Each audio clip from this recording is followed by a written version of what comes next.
Yegani yaratquchi Abduri Yarmuhammad Jaloliddin Planlag'uchi Sajiya Islom tadqiqot markazi Mas'ul muharrirlari Dr. Abdul Aziz Rahmatullah Abduvali Sayed Korrektor Abduvali Sayed Bat va muqovil loyihaliguvchi A. Aqxon 3-bob Maqsad g'oya dalili Mavjudotlarning yo'qdan bar bo'lganligi yaratquchining barligiga, yaralmish mavjudotdagi intizom va qonuniyatlar yaratquchining buyuk qudratiga dalil bo'lganidek, mavjudotlardagi bu intizom va qonuniyatning ma'lum maqsad va g'oyani amalga oshirayotganligidan iborat bu haqiqat bu yerda behudalik va tasadduqiylikqa butunlay zid keladigan bir maqsad g'oyaning hukm surayotganligini, buning orqasida hikmat va farosatni mujassam qilgan buyuk qudrat va hikmat egasining mavjud ekanligini o'ttirg'a chiqaradi. Maqsad g'oya dalili Qur'oniy bayonlarda keng o'rin berilgan inson bilan olam munosabati, insonning koinotdagi va Alloh nazaridagi o'rnini hamda ahamiyatini izohlashni obyekt qilgan kuchli dalillardandir. Mazkur dalil yana inoyat dalili deb ataladi. Inoyat arab tilida kuyinish, ko'ngil bo'lish, muhofazat qilish va asrash qatorliq ma'nolarni o'z ichiga oladi. Yuqorida bayoni o'tgan intizom dalili koinot va uningdagi mavjudotning qonuniyat va intizom asosida yaralganligini va buning orqasida uni idora qilayotgan bir ustun aqlning tadbirlik hukmdorning borligini dalillasa, maqsad g'oya dalili olam va uningdagi jami shaylarning ma'lum bir g'oyani chiqish qilib bar bo'lganligini va shu g'oyani kuylab tankash qilayotganligini, tabiat olamining ashu g'oya taqozosi uchun xizmat qilayotganligini, buning orqasida mavjudotning ashu xil tarzda bo'lishini iroda qilayotgan va hukmini yurgizayotgan bir tadbirkor va hikmatli zotning mavjudligini, bu xil mexanizmning hamda bu xil sistemaning mazkur tarzda bo'lishining asla tasaddubi va ya o'z-o'zidan bo'lib qolmaganligini, hammaning ma'lum hikmat asosida yaralganligini dalillaydi. Bununğa binoan maxluqotlarda behudalik va hikmatsizlikning mavjud bo'lmasligi, zaminning hayotlikqa mos shaklda lohiyalanishi, shundaqla zaminda hayotlikqa mos muhitning inson maydoniga kelishidan avval Xudo tarafidan taqlanganligi qatorliqlarimi maqsad g'oya dalili yuritib beradigan masalalar jumlasidandir. Bilish kerakki, qonuniyatlar uni o'rnatquchining barligini dalillasa, qonuniyatlik yaralgan bu mavjudotning ma'lum g'oyaga xizmat qilishi, yaratquchi va tartib o'rnatquchining hamisha mavjudlik olamiga ko'ngil bo'layotganligini dalillaydi. Shundaqla bu yana yaratquchining o'z irodasini qonuniyatlar asosida amalga oshirishni tanlaganligini ko'rsatib beradi. Chunki bu xil tanlash Qur'on va sog'lom aql muayyanlashtirganidek faqat va faqat haqiqiy Xudoga munosib ixtiyorlikdir. Qur'on Karim xabar berganidek Allah hammaga qodir va hammaning homiysidir. Shuning bilan birga u qilgan ixtiyorligi va tanlashidan, shundaqla qilgan atkanlardan savol so'roq qilinmaydigan, balki xohlaganini qiladigan mukammal zotdir. Qur'on Karim bu qadar puxta qonuniyat va intizom asosida yaralgan olam va olamdagi jami shaylarning mavjud bo'lishining behuda emasligini bayon qilib mundaq deydi. Osmonlarni, zaminni va ularning orasidagi narsalarni bekordan bekor yaratganimiz yo'q. Ularni biz faqat hikmat bilan yaratdik. Duxon surasi 38 va 39 oyatlar. Biz osmonni, zaminni va ularning orasidagi narsalarni bekorga yaratmadik. Anbiya surasi 16 oyat. Biz osmonni, zaminni va ularning orasidagi shaylarni bekorga yaratmadik. Sad surasi 27 oyat. Ondaqda Qur'on Karim o'z bayonlarida ilgari surayotgan bu behudasizlik, hikmat, g'oya, bo'ysundirilishlar zodi nima uchun, kim uchun? Shuni kesib aytishga bo'ladiki, bularning hammasi maxluqotlar ichida yegona tur bo'lgan aql va o'ziga xos iroda asosida yashash imkoniyati ato qilinish bilan hurmat va sharafga sazovor bo'lgan inson uchundir. To'g'ri, inson kengri ketgan bu koinotga nisbatan kichik bir mavjudlik bo'lishi mumkin, ammo u ruhiy va ma'naviy jihatdan olib aytganda buyuk mavjudiyatdir. Insonlar aqliyatining vakillari bo'lgan hukmronlarning inson va koinot munosabati haqida aytgan inson olamning kichilitilgan namunasidir degan so'zlari insonning olamda tutgan o'rni va ahamiyatiga qaratilgan bo'lsa, Qur'on bayon qilib kelganidek insonning yer yuzining o'rin bosari sifatida o'ttirg'a chiqishi, tabiatning uniga bo'ysundirib berilganligi va ko'plagan mavjudotlar ichida inson avlodining alohida hurmatga sazovor qilinganligi qatorliq mazmunlarmi insonning bu moddiy koinotdagi o'rnining naqadar muhim va ustun ekanligini ko'rsatib kelgandir. Qur'on Karimda tunji nazil bo'lgan oyatlarning Xudoning insonga qilgan buyuk in'omlari haqida bo'lganligi, shundaqla uni o'zgidan farqlantiruvchi xosliklar bilan mukofotlaganligini eslatish bo'lganligimi darvaqa insonning yer yuzidagi o'rni va rolining muhimligini ko'rsatib berdi. Qur'on Karim bu haqda mundaq deydi: Yaratgan Parvardigorining nomi bilan o'qigan. U insonni laxti qondan yaratdi. O'qigan. Parvardigoring eng karamlikdir. U insonga qalam bilan yozishni o'rgatdi. Bilmagan narsalarni bildirdi. Alaq surasi 1-oyatdan 5-oyatlargacha.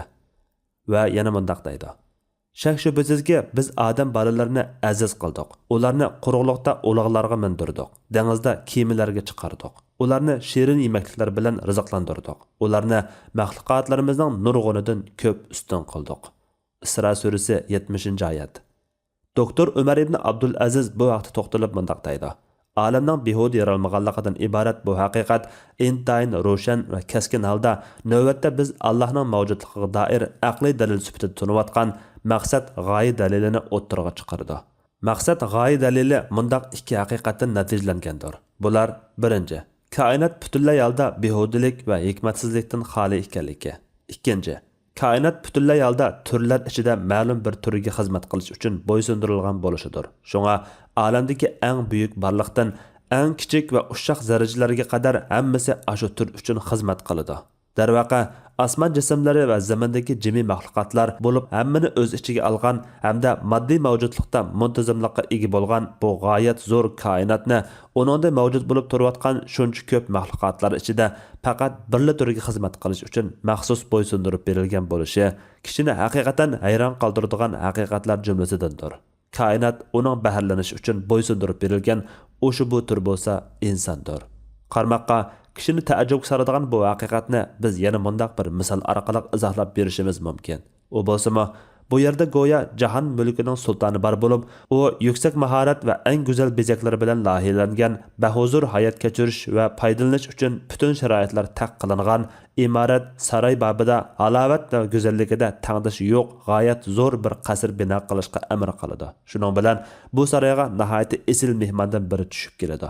Padişah onuğa deydiki, biz bu qasrni ichidagi nazur ne'matlar va xayr ehsonlardan umring tukkanga qadar baharlanib yashashing uchun sana qurib berdik. Yuqorqi tamsildagi padişah Alloh taoladir. Qasr bo'lsa koinotdir. Mehmon insondir.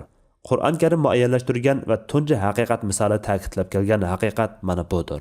Qur'on Karim o'sha bu haqiqat to'g'risida mundaq deydi: Allah'ның əmri bilan dengizdə kemalarning yurishi uchun sizlarning Allah'ның marhamatidan nasibi izlashinglar uchun va Allohga shukr qilishinglar uchun Alloh sizlarga dengizni bo'ysundirib berdi. Alloh osmonlardagi va zamindagi narsalarning hammasini o'z marhamatidan sizlarning manfaatlanishinglar uchun bo'ysundirib berdi. Buningda tafakkur qiladigan qavm uchun haqiqatan nurg'un dalillar bor. Jasiya surasi 12 va 13-oyatlar. Shubhasizki maqsad g'oya dalili Qur'on Karim talay oyatlarda muayyanlashtirgan aql va ilm tarozisida eng og'ir o'ltiradigan aqliy va naqliy dalillardandir. Uning naqliy deyilishi mazkur dalil manbasining Qur'on Karim, ya'ni vahiy bo'lganligida. Aqliy deyilishi bo'lsa, mazkur dalilni bilishda shay'larning koinotdagi roli, foydasi va manfaatini bilish talab qilinganligida gavdlangan. Imom Ibn Rushd mundaq deydi: Maqsad g'oya dalilining ilmiy asosi mundaq ikki ul ustiga qurib chiqilgan. Ular: birinchi, barliq mavjudot insonning mavjud bo'lishiga uyg'un qilib yaralgan. Ikkinchi, mazkur uyg'unlik zarur uyg'unlik bo'lib, bu ashundaq bo'lishini iroda qilgan bir yaratquchining maqsad qilishi bilan bo'lgan. Ibn Rushd yana mundaq deydi: Shariatning olam haqidagi ma'rifatlaridan ko'zda tutayotgani olamning Alloh tarafidan yaratilganligi va uning tarafidan ixtiro qilinganligi, uning tasaddubi va ya o'zligidan mavjud bo'lmaganligi haqidagi ma'rifatni bilishdir. Islom shariati insonlar aro yo'lga qo'ygan bu prinsip mohiyatda hammaning e'tirofiga erishgan, murakkablikdan xoli yo'ldir. Siz mana bu ma'ni yo'g'rilgan oyatlar ustida analiz olib borganingizda mazkur metodning maqsad g'oya dalilida aks etganligini ko'rasiz. Maqsad g'oya dalili bo'lsa, biz navbatda ta'kidlab kelayotgan yaratquchining mavjudligini isbotlovchi dalillardan biridir. Bu dalilning tafsiloti shuki, Qachoniki inson biror moddiy shayga nazar solsa, uning ma'lum shaklda, ma'lum o'lchamda ekanligini, bu xil loyihalanishning hammasining ashu shayida mavjud ma'lum foydali tarafi bo'lganlikdan va yoki uning ashundoq bo'lishini taqozo qilg'uvchi biror g'oya nuqtasidan ekanligini ko'rib yetadi. Hatta u shunum e'tirof qilmay turolmaydiki, navoda o'sha bu shay navbatdagi shakli, vaziyati va o'lchamidan boshqacha tusda bo'lib qolganida ko'zlangan foydali taraf mavjud bo'lmagan bo'lar edi. Buningdan keskin tarzda ashu shayni yaratgan, uning shakli va tuzilishini barpo qilgan, uningda ko'zlangan manfaatni o'lcham asosida vujudga keltirgan bir yaratquchining borligini bilgili bo'ladi. Chunki shaylarda bir tutash ko'zlangan manfaatni amalga oshirishda kelishib olish, ya'ni tasadduqiylikning yuz berishi asla mumkin emas. U yana mundaq deydi: qachonki inson tabiatdagi 4 fasl hamda kecha-kunduzning yuz berish sababi bo'lgan quyosh, ay va boshqa sayyorlarning tabiatiga yomg'ir, suv, shamol qatorliqlarning, shuningdek zaminning har qaysi taraflaridagi avotliqlarning insonlar bilan birga boshqa jonliqlar va o'simliklarning mavjud bo'lish sababiga qaraganda, bo'libmi zaminning insonlar va undan boshqa jonliqlarning yashashiga munosib kelishi, suvning suvda yashaydigan jonliqlarga, havoning uchar qushlarga mos kelishi qatorliqlarga hamda navoda ularning navbatdagi yaralishi va qurilmasidan kichikkina masala ko'rilsa, maxluqotlarning mavjudiyatining daxl-daruzga uchraydiganligiga nazar tashlaganida, insoniyatning, hayvonlarning va o'simliklarning bu qadar zich maslashgan bo'lishining tasadduqi emasligini, balki uning ashundoq bo'lishini maqsad qilib yaratgan bir iroda qilg'uchining borligini shaksiz bilib yetadi. Ana shu iroda va maqsadning egisi bo'lsa Alloh taoladir. Biz mayli olamning shakllanishi ustida o'ylanayli yoki tabiatning intizomi va tartibiga nazar solayli, mavjudotning bor bo'lishidagi hikmatning, yana kelib olamning hozirqidan boshqacha shakllanish mumkinchiligi bor turug'liq, boshqacha emas, faqat navbatdagidek qurilmada bo'lishining, hayotlikning davomlashishi, insonning bahrlanishi, manfaati va foydasi uchun ekanligini ko'ramiz. Tabiatdagi shaylarning mushundoq bir maqsad g'oyani ishga oshirish uchun xizmat qilayotganligining o'zila buning orqasida o'z tadbiri va hikmat bilan idora qilayotgan bir qudratli Xudoning borligini uqtirib beradi. Qur'oniy dalillar maqsad g'oya dalilini o'ttirg'i qo'yish orqali bizga osmon jasamlarining mavjud bo'lishidagi roli, ularning intizomi va tartibidan tartib toki tabiat hodislari va tabiat dunyosidagi jonliq va jonsiz shaylarga qadar hammaning insonning manfaati, bahrlanishi uchun ekanligi masalasini yuritib berdi va Xudoning insonga doir ko'ngil bo'lishi va marhamatining sanat tugatgusiz darajada ko'p, mo'ljalligisiz darajada bebaho ekanligidan xabar beradi. Qur'on Karim bu haqda mundaq deydi: Alloh osmonlarni va zaminni yaratdi. Bulutdan yomg'ir yog'dirib berdi. Yomg'ir bilan sizlarga rizq qilib nurg'un mevalarni o'stirib berdi. Alloh o'z amri bilan sizlarga kemalarni dengizga qatnaydigan qilib berdi. Sizlarga daryolarni bo'ysundirib berdi. Sizlarning manfaatlanishingiz uchun oy bilan kunni tartibli davr qilib turadigan qilib, kecha bilan kunduzni bo'ysundirib berdi. Alloh sizlarga tilgan narsalarning hammasini berdi. Sizlar Allohning ne'matini sanab tugatolmaysizlar. İbrahim surasi 32-oyatdan 34-oyatlargacha. Doktor Amir Sharif yuqorqi oyat ustida to'xtalib mundaq deydi: Acaba siz Allohning o'zining muborak kitobida bayon qilib kelgan insonni markaz qilgan ko'ngil bo'lish va kuyunishning dalil isbotlari haqida o'ylanib baqdingizmi? Oyatlar bizning ko'zitishga va atrofimizdagi koinot hodislaridan bahrlanishimizga rag'batlantirmoqda. Shubhasizki, yuqorqilardan 2 oyat Alloh taolaning tuvandagidek qudrat va kuyunish ifodalariga ishorat qilmoqda. Ular: birinchi, Alloh osmon va zaminni yo'qdan bor qildi. Ikkinchi, Alloh bizga quyoshni asosiy o'rnak sifatida, oyni uningga yondashma o'rnak sifatidagi yulduz qilib yaratdi. Uchinchi, Alloh bizga mazkur oyat orqali kechining turg'un bo'lishidagi, kunduzning aktiv harakatlanish payti bo'lishidagi foydali taraflarni bayon qilib berdi. To'rtinchi, Allah bizga osmondan yomg'ir yog'dirib berdi. 5. Allah yomg'ir orqali bizga ziminidan nurg'un mevalarni o'stirib berdi. 6. Allah bizga daryo iqinlariga o'xshash tabiiy boyliqlarni paydo qilib berdi. 7. Hatto biz o'z qo'limiz bilan yasagan kiyimlarni Xudoning yetaklashi bilan bo'lganligini bayon qilib berdi. 8. Allah bizga tabiat dunyosidagi kuch energiyalarni o'zining buyruq bilan so'rab ketayotgan qonuniyatlardagi hikmat sirlarini ochib berdi. Qur'on Karim yana shaylarning yarilishidagi maqsad g'oyaning insonlarning manfaati uchun ekanligini, bu vajidan Allohning tabiatdagi nurg'un narsalarni ularga xizmat qilish uchun bo'ysundirib berganligini bayon qilib mundaq deydi: Allah osmonlarni va zaminni hikmat bilan yaratdi. Allah ularning sherik keltirgan narsalardan yuksakdir. U insonni obiy ma'nidan yaratdi. U inson bo'lsa Allohga oshkora husumat qilguvchi bo'ldi. Allah chorva mollarni sizlarning manfaatlanishingiz uchun yaratdi. Ularning yungi va terisi bilan issinisizlar. Ularning nasli, suti, so'ngki va qig'idan foydalansizlar va ularning go'shtlarini yeysizlar. Ularni kashta o'tloqdan qaytarib kelgan va atiganda o'tloqqa ilib chiqqan vaqtinglarda ular sizlarga go'zal manzara ato qiladi. Ular eg'ir yuk taqalaringlarni sizlar jafo mushaqqat bilan aran yetib boralaydigan joylarga ko'tarib boradi. Sizlarning Parvardigoringlar sizlarga haqiqatan shafqatlidir va mehribondir. Allah atni, xichirni va eshakni minishinglar uchun va zinnat uchun yaratdi. Allah yana sizlar bilmaydigan narsalarni yaratdi. To'g'ri yo'l ko'rsatishni Allah o'z ustiga olgan. Ba'zi yo'llar agir bo'ladi. Mubodo Allah xolisi edi, sizlarning hammanglarni albatta to'g'ri yo'lga solgan bo'ladi. Allah sizlarga bulutdan yomg'ir yog'dirib berdi. Uningdan ichsizlar va shu yomg'ir orqali o'sgan dal daraxtlar bilan chorvonlarni boqisizlar.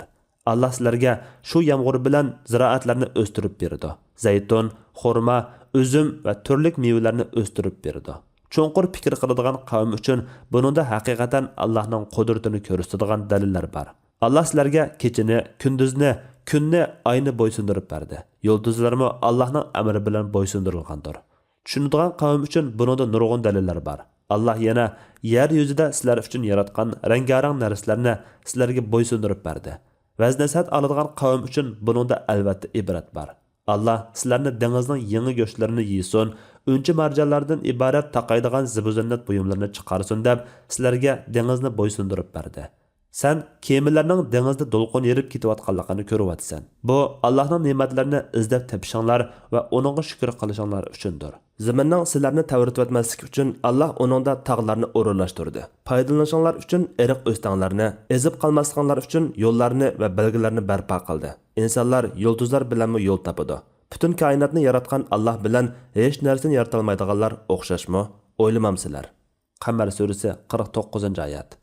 Yuqorqi naqliy dalillar nihoyat ro'shan holda yarilishning dastlabdan tartib, tabiat dunyosining insonni markaz qilib kutib olishga hozirlangan ravishda shakllanganligini, insonning manfaati va bahrlanishi ko'zlanib, hayotlikning davomlashishi maqsad qilinib berilganligini ko'rsatib berdi. Xudoning olamdagi mavjudotga, bo'libmi insonga alohida marhamat ko'rsatganligi va uningga o'zga maxluqotlar ichida boshqacha ko'ngil bo'lganligining ifodalari xuddi Qur'on Karim yuqorida muayyanlashtirganidek hisobsiz va mislsizdir.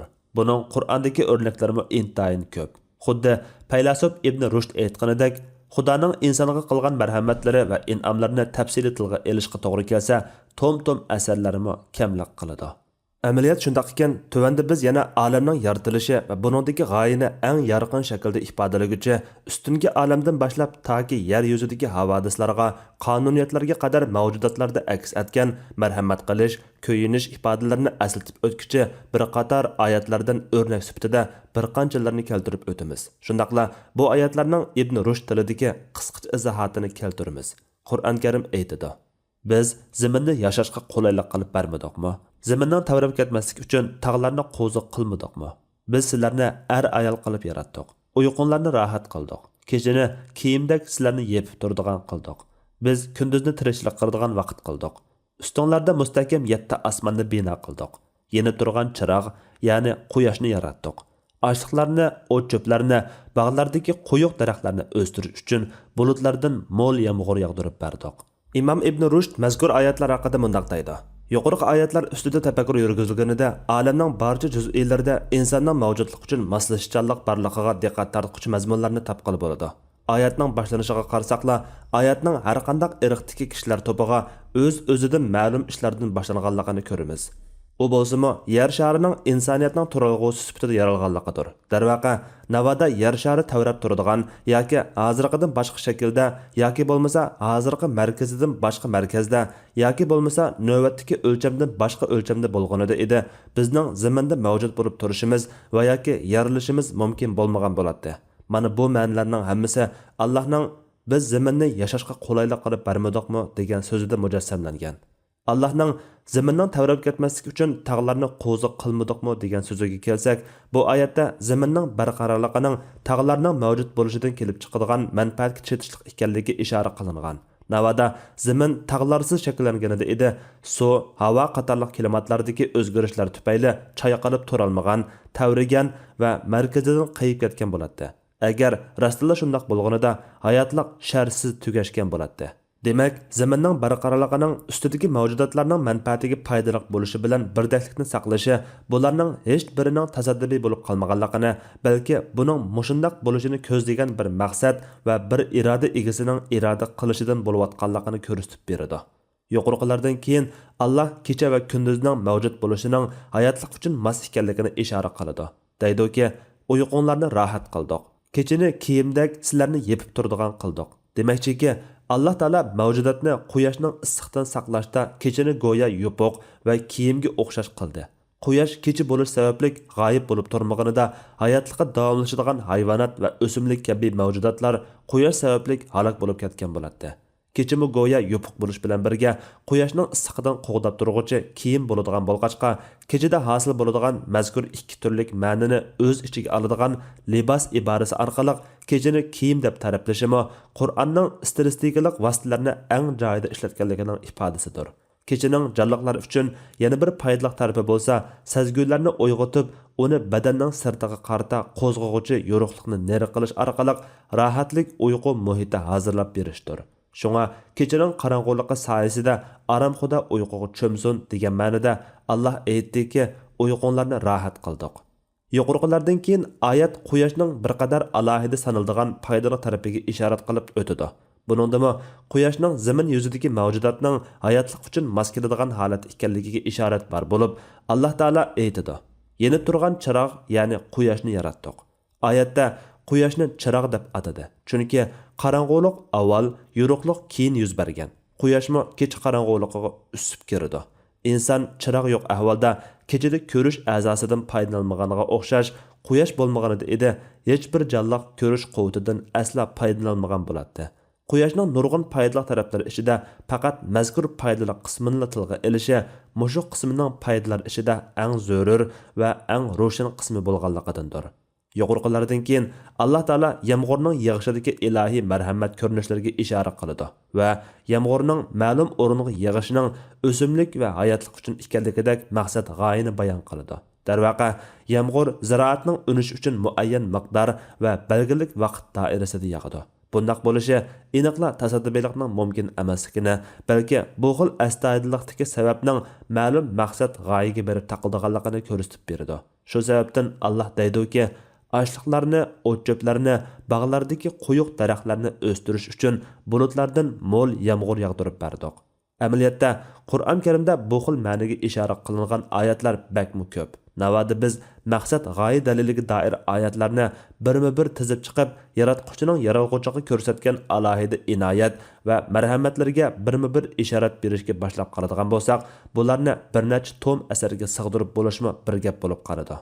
Yuqorida bayon qilingan naqli dalillar hamda aqida olimlarining izohotlaridan ko'rilishga bo'ladiki, olam qonuniyatlik yarilish bilan birga uningdagi yarilish va bari bo'lish behuda bo'lgan emas. Allohning maxluqotlarga ko'rsatgan marhamatlari, ato qilgan in'omlari bo'libmi, bu xil ko'ngil bo'lish, in'om va marhamatlarda insonning manfaatini oldingi o'ringa qo'yishlar, shundaqla olamdagi qurilmaning hamda mavjudotlardagi qonuniyat va xususiyatlarning insonning manfaatini markaz qilib mashg'ulot qilayotganligi olamning bar bo'lishidagi bir g'oyaning, ya'ni insonning hayotligi va u o'z ustiga oladigan mas'uliyatning foydasiga xizmat qilish va imkon hozirlash ekanligini uqtirib beradi. Tabiatning insonni tub markaz qilgan holda barliq imkonlarni uning manfaatlanishi uchun xizmatga solinayotganligidek bu haqiqat shaksizki, buning orqasida mushundoq bo'lishini maqsad qilib iroda qilayotgan bir iroda egasining borligini ko'rsatib beradi. Ana shu iroda va shu maqsadning egasi Alloh taoladir.